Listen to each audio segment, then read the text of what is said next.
تو اسے اللہ کی عطا ہی سمجھنا چاہیے. کچھ لوگوں کے پاس علم ہوتا ہے پر علم نافع نہیں ہوتا، وہ ٹامک ٹونجا مارتے رہتے ہیں ساری زندگی. علم کو اللہ کی عطا سمجھیں، اپنی عقل پر اپنے شعور پر زیادہ بھروسہ نہ سمجھیں، نظر اللہ پہ رکھیں. حضرت مولا علی شیر خدا کرم اللہ تعالی وجہہ الکریم سے کسی نے پوچھا تھا بڑا عالم کون ہوتا ہے؟ ہمارے ہاں تو اب وہ والے عالم پائے جاتے ہیں نا اللہ ماشاءاللہ، جو ممبر پہ بیٹھتے ہیں تو دعوے ہی دعوے، ممبر پہ بیٹھتے ہیں تو دعوے ہی دعوے. اس طرح کے عالم ہمارے ہاں پائے جاتے ہیں، وہ ہر بات میں دعویٰ کرتے ہیں میں یہ کر دوں گا، میں وہ کر دوں گا. یہ مزاج علماء کا نہیں. حضرت علی المرتضیٰ سے کسی نے پوچھا بڑا عالم کون ہوتا ہے؟ فرمایا بڑا عالم وہ ہوتا ہے کہ جسے مسئلے کا پتہ نہ ہو تو وہ کہہ دے مجھے نہیں پتا، میں پتہ کر کے بتاؤں گا، غلط بات بیان نہ کرے. امام مالک سے کسی نے کوئی مسئلہ پوچھا تو آپ فرمانے لگے مجھے اس سوال کا جواب نہیں آتا، ہمارے بزرگ سمجھاتے کیا ہے. وہ کہنے لگا آپ اتنے بڑے امام ہیں تو اس سوال کا جواب نہیں آتا. آپ فرمانے لگے اگر مجھے ہر سوال کا جواب آتا پھر تو میں خدا ہوتا. مجھے ہر سوال کا جواب نہیں آتا، مجھے تو اتنا آتا ہے جتنا میرے رب نے مجھے عطا کر دیا ہے. اپنی نظر اللہ پہ رکھیں، نکل آئیں اس معمے سے باہر کہ میں کوئی بلا ہوں، مجھے بڑا پتا ہے، میرے پاس 6 ڈگریاں ہیں، مجھے 10 جگہ پہ تدریس کا شغف حاصل ہے، اس سے نکلیں باہر. قرآن مجید دیکھیے گا اللہ تعالیٰ نے ارادہ قدرت فرمایا کہ میں حضرت آدم کو بناؤں گا. پھر بنانے کے بعد فرمایا فرشتوں سجدہ کرو آدم کو. سب نے سجدہ کیا الا ابلیس ابا واستکبر وکان من الکافرین. سب نے سجدہ کیا سوائے ابلیس کے، اس نے انکار بھی کیا، تکبر بھی کیا اور کافروں میں سے ہو گیا. تو یہ جب اللہ تعالیٰ نے سجدہ کرایا تو کیسے کرایا؟ اللہ تبارک و تعالیٰ نے نا حضرت آدم کو علم سکھایا خود. وعلم آدم الاسماء کلہا. خود اللہ فرماتے ہیں کہ میں نے جناب آدم علیہ السلام کو تمام اشیاء کے نام سکھائے، سب اشیاء کے نام سکھائے. تو وہ چیزیں پھر میں نے نا اللہ فرماتے ہیں میں نے فرشتوں پہ پیش کی، میں نے کہا کہ بتاؤ ان کے نام کیا ہے. تو فرشتوں نے جو جواب دیا وہ سمجھنے والا ہے. اللہ نے چونکہ خود علم سکھایا تھا حضرت آدم کو، جناب آدم سکھایا تھا، لیکن فرشتوں کو نہیں سکھایا تھا. تو اللہ کریم نے فرمایا فرشتوں یہ بتاؤ ان چیزوں کے نام کیا ہیں. تو فرشتے کیا کہتے ہیں؟ فرشتے عرض کرتے ہیں قالوا سبحانک لا علم لنا. آپ کبھی یقین کریں اس چیز کی لذت لیں تو مزہ آ جائے. کہا قالوا سبحانک، کہنے لگے تو پاک ہے.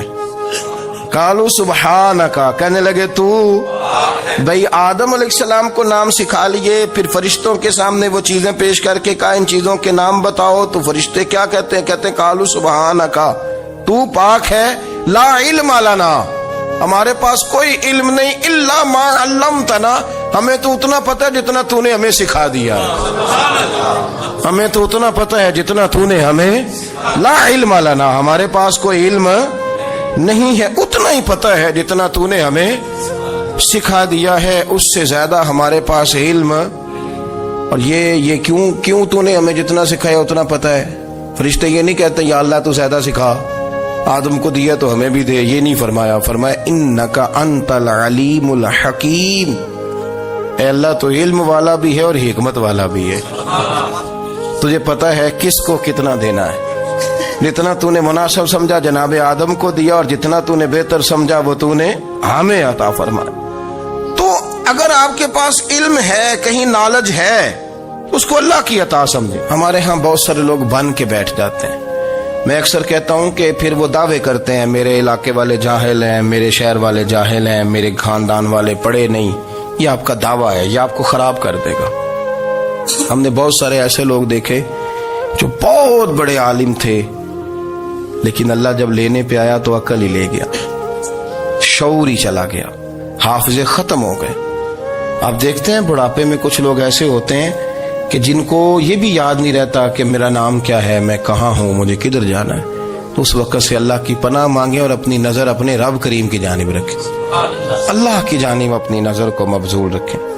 دوسری بات، علم کے بعد ایک چیز آتی ہے جس کا نام ہے ہدایت، جس کا نام ہے تقوی، جس کا نام ہے پرہیزگاری، جس کا نام ہے عمل، عبادت، ریاضت. یہ بھی اسی وقت ہی نصیب ہوتی ہے جب میرا رب کریم نصیب فرما دیتا ہے۔ ہم نے نا نیکی کا اپنا اپنا سٹیٹس بنا لیا ہے، اپنا اپنا معیار بنا لیا ہے۔ کچھ لوگ کہتے ہیں کہ جناب مسجد میں سیمٹ کا توڑا دینے سے بہتر ہے کسی غریب کو آٹے کا تھیلا دے دو۔ اب اس نے اپنا مزاج بنا لیا نا نیکی کا، اس نے اپنا سٹیٹس بنا لیا۔ میرا یہ سوال ہے کہ نبی پاک صلی اللہ تعالی علیہ وسلم جب مدینہ شریف آئے تھے تو حضور نے سب سے پہلے غریبوں میں آٹا تقسیم کیا تھا کہ سب سے پہلے مسجد بنائی تھی؟ کیا عجیب لوگوں کا رنگ ہے، اپنی مرضی کی ہدایت، اپنی مرضی کا تقوی، اپنی مرضی کا معیار۔ مسجد کوئی بڑا چھوٹا خطیب بھی میری طرح کا ہو نا تو وہ مسجد میں بیٹھ کے جب نبی پاک کی بات کرتا ہے تو کہتا ہے میرے رسول پاک غریبوں کا سہارا بن کے آئے۔ وہ غریبوں کی بات کرتا ہے، مسکینوں کی، لاچاروں کی، کمزوروں کی بات۔ تو مسجد ہی تو وہ ادارہ ہے جہاں سے غریبوں کی بات ہو رہی۔ تو اب لوگوں نے غریب کو اور مسجد کو لڑانا شروع کر دیا، اس کو لڑاؤ کہ مسجد میں پیسے دینے سے بہتر ہے آپ غریب کو آٹے کا تھیلا دے دیں۔ آپ یہ کیوں نہیں کہتے کہ مسجد میں بھی آپ توڑا دیں ایک سیمٹ کا اور ساتھ غریب کو بھی خدمت کریں؟ یہ کیوں نہیں تقویٰ؟ اپنی اپنی مرضی کا مزاج، اپنی اپنی۔ کچھ لوگ کہتے ہیں چھوڑو جی، ساری زندگی انسان نماز پڑھتا رہے اور پھر گالیاں بھی دیتا رہے، بندہ داڑھی بھی رکھ لے اور جھوٹ بولنا بھی نہ چھوڑے، تو یہ آپ نے اپنے پاس سے تقوی کا معیار بنایا۔ گالی دینے کا گناہ ہے اور داڑھی رکھنے کا ثواب ہے۔ تو اگر آپ داڑھی رکھے ہوئے ہیں اور آپ کوئی غلطی کر رہے ہیں تو اس سے آپ کی داڑھی کا ثواب ختم، اللہ کرے آپ کو سمجھ آئے میری بات۔ آپ کوئی غلطی کر رہے ہیں، داڑھی کا ثواب اس سے ختم، وہ اپنی جگہ پہ قائم ہے چیز۔ اپنی مرضی کا کیوں تقوی کا معیار بناتے ہیں؟ تقوی کا مزاج اپنی مرضی کا نہ بناؤ۔ اللہ کی بارگاہ سے دعا مانگو کہ یا اللہ ہمیں ہدایت کا نور عطا فرما، اللہ تو ہمیں رستہ دکھا، تو بتا کہ ہدایت کیا ہے۔ تو رب فرماتا ہے اللہ ولی الذین آمنوا، اللہ مومنوں کا مددگار ہے، یخرجہم من الظلمات الی النور، وہ انہیں اندھیروں سے نکالتا ہے اور نور کی طرف روشنی عطا فرماتا ہے۔ اندھیروں سے نور کی طرف اللہ لاتا ہے۔ اللہ ولی، اللہ مومنوں کا ولی ہے، وہ انہیں اندھیروں سے نور کی طرف نکالتا ہے۔ ہدایت ہمیشہ اللہ کی طرف سے سمجھے۔ جب وہ نماز کی توفیق دیتا ہے تو اپنے فضل سے دیتا ہے، جب وہ ذکر کی توفیق دیتا ہے تو اپنے فضل سے۔ ہم سمجھتے ہیں ہو جی فلانا نہیں پڑھ رہا بڑا بیوقوف ہے، فلانا نہیں پڑھ رہا، تو تم کیا اپنی عقل کے طور پہ پڑھ رہا ہے؟ میں جی اللہ کے فضل سے 2 سپارے پڑھتا ہوں، تو کس پہ احسان کرتے تو 2 سپارے پڑھ کے رویا کر کہ اگر مالک تو بڑا قریب نہیں۔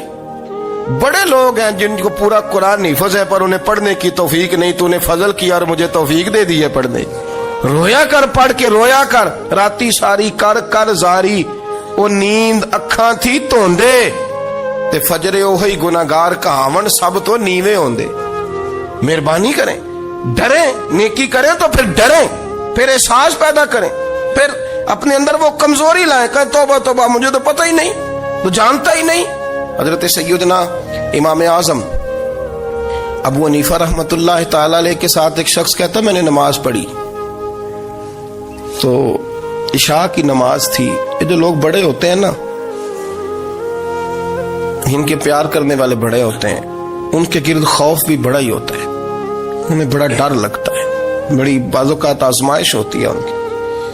عشاء کی نماز کہتے پڑھی تو امام صاحب نے نا عشاء کی نماز میں تلاوت کی آیتیں فَمَن يَعْمَلْ مِثْقَالَ ذَرَّةٍ خَيْرًا يَرَهُ وَمَن يَعْمَلْ مِثْقَالَ ذَرَّةٍ شَرًّا يَرَهُ، فرمایا جو ذرہ برابر خیر کرے گا وہ بھی قیامت میں دیکھے گا، اور جو ذرہ برابر شر کرے گا وہ بھی قیامت میں اس شر کو دیکھے گا، اس کے سامنے آئے گا۔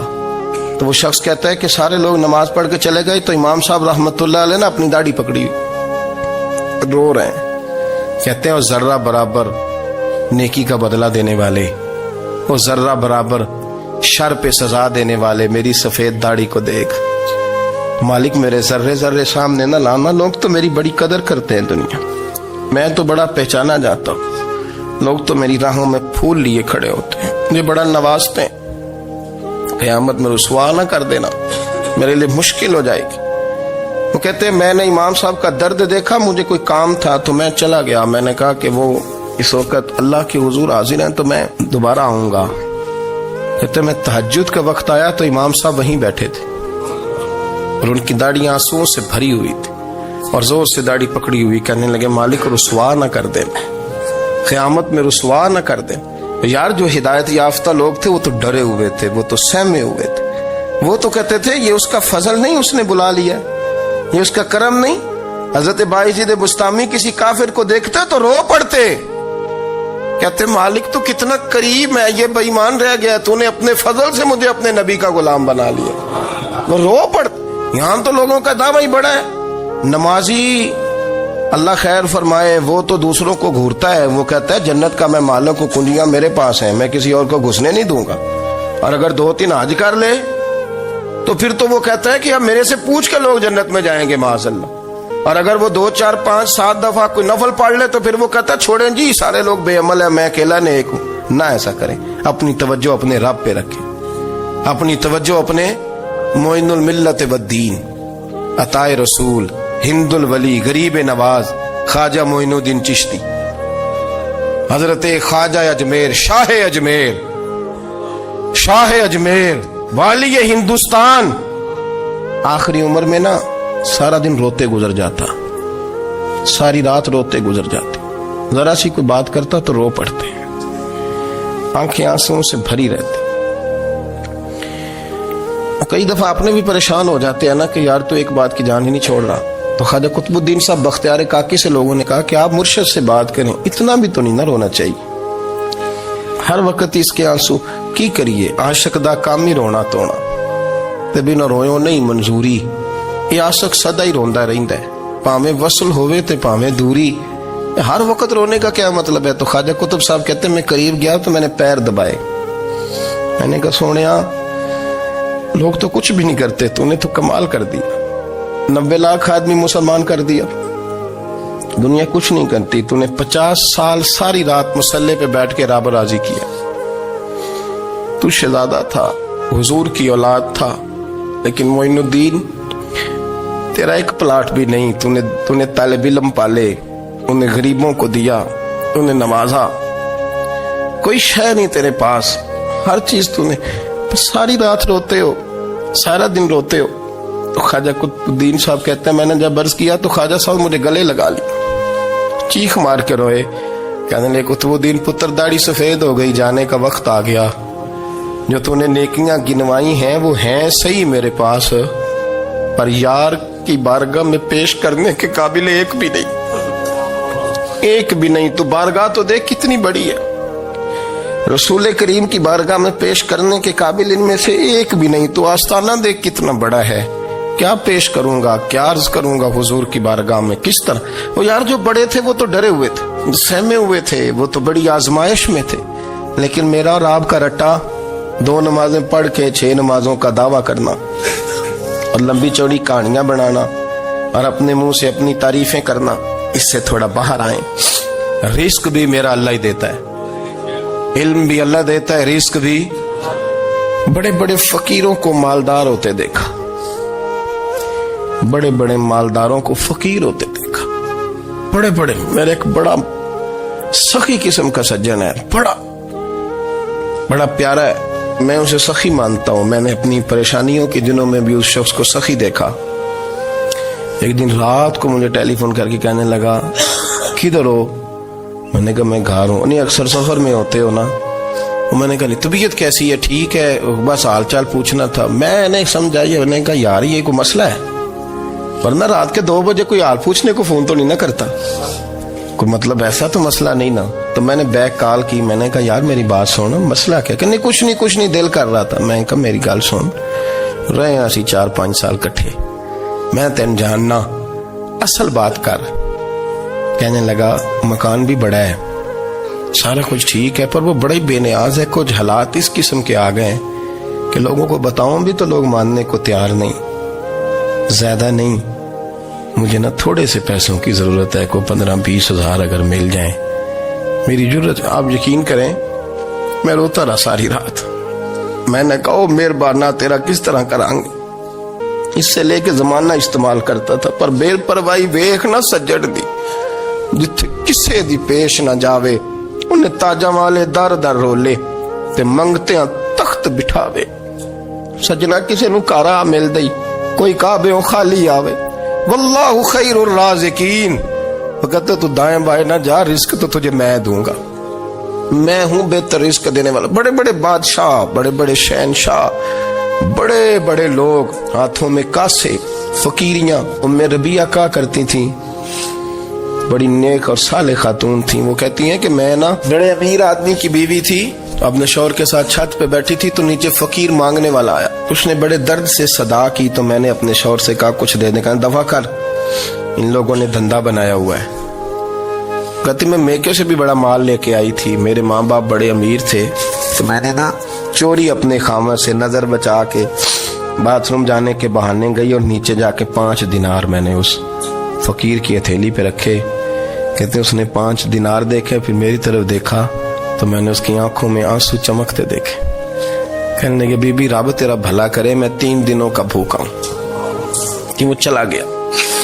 میں گھر آ گئی, باہر آئی تو میرا شوہر کہنے لگا تو اتنی اب اتنی تو تیز ہو گئی ہے اور تو اتنی خود مختار ہو گئی ہے, میرے بغیر پوچھے مال خرچ کرے گی, جا تجھے 3 طلاقیں. کہتی میں بالدار اور وزادار باپ کی بیٹی تھی, طلاق لے کے گھر آئی تو میرا باپ ٹوٹ گیا, چارپائی پہ چلا گیا. اوہو یہ کیا بن گیا. کہتی بڑی تکلیف رہی.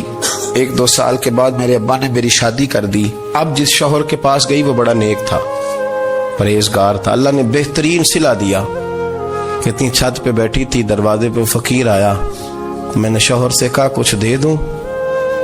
کہنے لگا 5 نہ دینا, 15 دینا, 20 دینا, میں فقیر ہوں, میں نے فقر سے دولت دیکھی ہے, اسے خالی نہ لوٹانا. کہتی ہے کہ میں نیچے گئی اور جب میں نے اس کی طرف دینار بڑھائے تو میری چیخ نکلی, پیسے پھینک کے میں بے ہوش ہو کے گری. میرا شوہر نے آ کے اٹھایا, اندر لے گیا, پانی منہ پہ چھڑکا. کہنے لگا تجھے کیا ہوا. کہنے لگے یہ جو مانگنے آیا یہ میرا پہلا شوہر تھا, وہی تھا جو کہتا تھا کہ تو 5 دینار دے آئیے, جا تجھے 3 طلاقیں. پڑھو نا حدیث پاک. میرے نبی پاک علیہ السلام نے فرمایا ایک بندہ گنجا تھا. گنجا کوئی ترتیب آگے پیچھے ہو جائے تو مفہوم کے لحاظ سے, لیکن میں مفہوم اس کا واضح کرتا ہوں. ایک گنجا تھا, کوئی شے نہیں تھی, سر پہ بال بھی نہیں تھے, رویا کرتا تھا. اللہ تعالیٰ نے فرشتے کو بھیجا, تجھے کیا چاہیے. تو کہنے لگا بال آ جائیں اور تھوڑا مال آ جائے. فرشتے نے ہاتھ پھیرا تو بال بھی آ گئے, تو بکریاں بھی آ گئیں, لائنیں لگ گئیں, مال ہی مال ہو گئے. دوسرے کے پاس گیا, وہ کوڑا تھا. اس کو جا کے کہا کیا چاہیے. کہنے لگا شفا ہو جائے اور کچھ اللہ تعالیٰ آسانی کر دے. شفا بھی ہو گئی, گائیں بھی دے دی, بھینسیں بھی دے دی, مال ہی مال ہو. پھر ایک کے پاس گیا, وہ اندھا تھا. تجھے کیا چاہیے. اس نے کہا آنکھیں ملنے اور کچھ ساتھ اللہ مال دے دے. اونٹ ہی اونٹ ہو گئے. جب بڑا نواز دیا تو پھر مالک نے امتحان لینے کا ارادہ کیا. یاری تیری سونا ہے پر آزمائشاں بھی تیریاں اگ. آزمائشاں تیریاں, صحیح کہہ رہا ہوں, آزمائشاں تیریاں, یاری تیری سونا ہے پر آزمائشاں تیریاں. اے سونا پرکھیا جامدائی, پہلو نال لگاں دے لگ. اللہ نے فرمایا آزمائش کرو. سب سے پہلے گنجے کے پاس آئے, اسے کہا اللہ کے رستے میں کچھ دیکھا. نہیں لگا میرے خرچے ہی بڑے, دیکھو تو صحیح کتنی مشکل میں وقت گزارتا ہوں, حال ہی کوئی نہیں. تو اس نے کہا میں نے تو سنا ہے تو گنجا اور بھوکا ننگا تھا. کہنے لگا میں تو جدی پشتی رئیس اعظم ہوں, تجھے کس پاگل نے کہا ہے, بھاگ جا. اس نے کہا اچھا جیسے تو تھا ویسے ہی ہو جائے. کھیت کھلیان اجڑ گئے, پھر سے گنجا ہو گیا. حضور علیہ السلام فرمانے لگے. پھر وہ اس کے پاس گیا جو کوڑا تھا, اسے کہا کچھ دے. کہنے لگا خرچے ہی بڑے. اب پوچھ لیں کسی امیر آدمی سے, کہے گا چکی کے نیچے ہاتھ ہے میرا, میرے سے زیادہ تو پریشان بندہ ہی کوئی نہیں. کیا بتاؤں آپ کو, اتنا ٹیکس ہے, اتنا جرمانہ ہے, فلانی شے, بڑا کچھ گنواتے ہیں لوگ. اس نے کہا میں نے تو سنا تو پہلے کوڑا تھا. اس نے کہا جا دوڑ جا, میں تو رئیس اعظم ہوں, دادا بھی پردادا بھی اور ساری نسل ہی. اس نے کہا اچھا جیسے تو تھا ویسے ہی ہو جائے. پھر وہ گیا اندھے کے پاس اور جا کے کہا اللہ کے نام پہ کچھ دے. تو کہنے لگا رب کے نام پہ, یہ کھڑے ہیں اونٹ, جتنے تیرے دل کرے لے دا. اس نے کہا کیا مانا اس بات کا. کہنے لگا یار تجھے کیا بتاؤں, میں تو اندھا تھا, میں نے تو کبھی دنیا دیکھی نہیں تھی. پھر اس کریم نے فضل کیا تو مجھے بڑا کچھ دکھایا. میں کیا بتاؤں, میرا دل کر رہا ہے کہہ دوں کہ پھر اس نے کعبہ دکھایا. اور اس نے روضہ رسول دکھایا، پھر اس نے ریاض الجنہ کے سجدے دکھائے، پھر اس نے اپنے محبوب کے دروازے کی رونقیں دکھائیں، اس نے بڑا کچھ دیا، اس نے بڑا نوازا۔ میرے پاس تو شاید میں بدکار پرانا خادم، کسے در ملی نہ ٹوئی، اے واصف یار نے نظر جو کی تھی، پھر واصف ہی ہوئی۔ یہ تو اس کا کرم ہوا۔ تو یہ وہ کہنے لگا تو اللہ کے نام پہ جان مانگ، میں وہ بھی دینے کو تیار۔ میرے پاس تو شے کوئی نہیں تھی، مجھے تو اپنا پتہ ہے، میں تو کوئی شے نہیں تھا، کچھ نہیں تھا میرے پاس۔ یہ تو ان کا کرم ہے کہ رخ ان کا ادھر ہے، اور مختصر سی میری کہانی ہے، یہ جو بھی ہے ان کی مہربانی ہے۔ تو وہ کہنے لگا میں بھی کچھ لینے نہیں آیا تھا، تیری آزمائش ہی کرنے آیا تھا، تیری عزتیں بھی سلامت رہیں گی، تیرا مال بھی سلامت رہے گا، تیری شفا بھی۔ اپنی زندگی میں کبھی بھی اللہ کی بارگاہ سے توجہ ادھر ادھر نہ کریں، چھوڑیں لوگ کیا کر رہے ہیں، دنیا کیا کہہ رہی، کبھی بھی اپنی توجہ دائیں۔ ہمارا یہ مسئلہ بن گیا کہ ہماری سیاست ہے، ہماری دنیا داری ہے، ہم بندوں کو راضی کرنا چاہتے ہیں، ہم دیکھتے ہیں کون کس طرح، اور آپ یقین کریں آپ تھک جائیں گے، بندے راضی نہیں ہوں گے، وہ نہیں راضی ہوتے۔ آپ ان کو منا کے لائیں گے تو ادھر والے نکل جائیں گے، ادھر کو منائیں گے تو ادھر والے نکل جائیں گے۔ اس چکر سے باہر آئیں، اس رب کو راضی کریں جو فرماتا ہے ان الذین آمنوا وعملوا الصالحات سیجعل لهم الرحمن ودا۔ فرمایا تو ایمان لانے کے بعد نیک عمل کر، میں لوگوں کے دلوں میں تیری محبت پیدا کر دوں گا۔ رحمان لوگوں کے دلوں میں محبت ڈال دے گا، اللہ لوگوں کے دلوں میں۔ اپنی نظر ہمیشہ اپنے رب پہ رکھیں، اتنی لمبی چوڑی دنیا داروں سے امیدیں نہ وابستہ کریں۔ میں نے دیکھا ہے لوگ کاسا لیسی کرتے ہیں، کبھی اس کے دروازے پہ کبھی اس کے دروازے پہ۔ ان چکروں سے باہر آئیں اور اپنے رب کی بارگاہ کی طرف توجہ کریں، استغفار شوق سے پڑھا کریں، اور اکیلے میں نہ، اکیلے میں۔ حضرت رئیس المتکلمین مولانا نقی علی خان صاحب رحمۃ اللہ نے لکھا ہے کہ فرعون 500 سال حکومت کر گیا، یہاں تو 5 سال کی حکومت کی پیر لڑکھڑاتے ہیں، 500 سال۔ فرماتے اصل وجہ یہ تھی کہ دنیا جب سو جاتی تھی نا تو اوپر چادر لے کے تو مسلح پہ بیٹھ جاتا تھا، اور ہاتھ باندھ کے کہتا تھا رب تو ہی ہے، میرا پردہ نہ کھولنا، مالک تو ہی ہے، کرم نوازی کرنا، میری پکڑ نہ کرنا۔ وہ بے ایمان ہو کے اگر 500 سال ہاتھ باندھے تو گزارا کر لیتا ہے، تو ایماندار ہے۔ پر مسئلہ یہ ہے کہ تو رات کو بکل مار کے ہاتھ نہیں نہ باندھتا، تو منت نہیں کرتا، تو استغفار نہیں کرتا، توبہ کریں تو بچے رہیں۔ وہ اتنی لمبی حکومت کر گیا چونکہ رات کو کہتا تھا مالک رب تو ہی ہے، لیکن مہربانی فرما، میری پکڑ نہ فرمایا تو اللہ نے تو اس کو مہلت دے دی۔